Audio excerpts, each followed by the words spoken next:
Mesdames et messieurs, nous sommes le 2 décembre 2010. Le Qatar, petit pays du golfe Persique de la taille de la Corse, est élu hôte de la Coupe du Monde 2022 face à l'Australie, le Japon, la Corée du Sud et les États-Unis. Je me dis que choisir un pays qui n'a aucune tradition footballistique, aucune infrastructure, ni pour les sportifs, ni pour les supporters, c'est quand même étrange, vous ne trouvez pas? Alors, la Coupe du Monde de Qatar, bonne ou mauvaise idée? Plusieurs sujets posent question. L'écologie, les droits de l'homme du travail et la corruption. On va commencer par parler d'écologie. Pour cet événement, entre 1,5 et 1,7 million de balles devraient se rendre au Qatar. Il n'y a pas assez d'hôtels au Qatar pour loger tous les supporters. Mais ce n'est pas grave. On les emmène en avion à l'hôtel dans les pays voisins, 160 vols de plus ou moins par jour. Ça tourne à plein de pétrole dans cette région. Le Qatar a un climat désertique, avec des étés qui durent de mai à septembre, caractérisés par une chaleur sèche et intense, des températures pouvant dépasser les 45 degrés, ce qui rend les événements sportifs en plein air impossibles pour des raisons de sécurité. Mais bon, ce n'est pas grave, on va la faire en hiver, et puis on va climatiser les stades, comme ça, pas de risque. La Coupe du Monde devrait émettre 3,6 millions de tonnes de CO2, un chiffre sous-évalué d'au moins 5 fois. Alors, sur le plan écologique, bonne ou mauvaise idée la Coupe du Monde de Qatar? Si on parlait maintenant des droits de l'homme et des droits du travail, pour cet événement, en plus de 7 stades climatisés, des hôtels, des routes et d'autres infrastructures ont été construites. Maintenant, allons voir les conditions de vie des ouvriers. 95% des ouvriers sont des migrants du Pakistan, du Bangladesh et d'autres pays encore. Tous venus chercher de quoi nourrir leur famille. Voici ce qu'ils trouvent.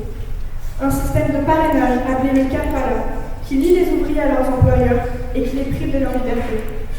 Leurs passeports sont confisqués dès leur arrivée, ce qui les empêche de repartir. Ils travaillent sur les chantiers près de 18 heures par jour, sous une chaleur de près de 50 degrés, bien évidemment sans pause pour boire, manger ou se reposer. Mais bon, les employeurs sont gentils, ils leur offrent le gîte et le couvert. Ils dorment dans un endroit appelé le dortoir. Bon, c'est une zone industrielle à 20 km de Doha, où ils dorment entre 2 et 10 par chambre, sur des matelas s'ils ont de la chance, sinon par terre, où la nourriture n'est presque jamais suffisante, où les températures peuvent dépasser les 50 degrés. Et vous comprenez, impossible de climatiser, tout a déjà été utilisé pour les stades. La nuit, ils ne peuvent pas sortir, sous peine d'être pris pour des fuyards et être arrêtés par les autorités. Ils n'ont pas non plus le droit de filmer ou de parler avec des journalistes, sous peine d'être expulsés du pays. Dans de telles conditions de travail et de vie, de nombreux ouvriers meurent régulièrement. Les corps sont alors mis dans le cercueil et renvoyés aux familles dans leur pays d'origine sans aucune explication ou compensation. Et quelque chose que je ne savais pas, c'est qu'au Qatar, les problèmes cardiaques et respiratoires sont beaucoup plus importants que dans le reste du monde, parce que sur tous les certificats de décès, les causes de mort sont soit arrêt cardiaque, soit problème respiratoire, même chez les ouvriers de 20 ans en pleine santé. D'après les enquêtes, près de 6500 ouvriers seraient morts sur les chantiers, soit à peu près 1000 ouvriers par stade. Vous pensez qu'il y aurait eu autant de morts aux États-Unis? Alors, sur le plan des droits de l'homme et des droits du travail, bonne ou mauvaise idée la Coupe du Monde de Qatar? À ce stade-là, sans mauvais jeu de mots, la réponse est déjà claire. Mais alors pourquoi? À qui profite la Coupe? Bon alors, pour le Qatar, la situation est la suivante. C'est un pays en plein essor grâce à ses ressources naturelles, principalement le gaz. Il veut s'imposer sur la scène internationale. Quoi de mieux qu'une Coupe du Monde pour se mettre en avant? Mais comment ont-ils réussi à convaincre la FIFA? Aurait-il eu des intérêts autres que sportifs?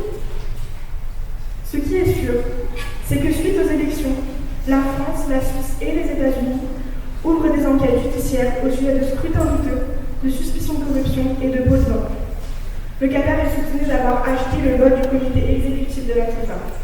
Le Sunday Times affirme détenir des preuves de versement de 880 millions de dollars à la FIFA afin de décrocher l'organisation du Mondial 2022. 6 des 24 membres, soit 25% du comité exécutif de la FIFA, pourraient être impliqués dans des affaires de corruption.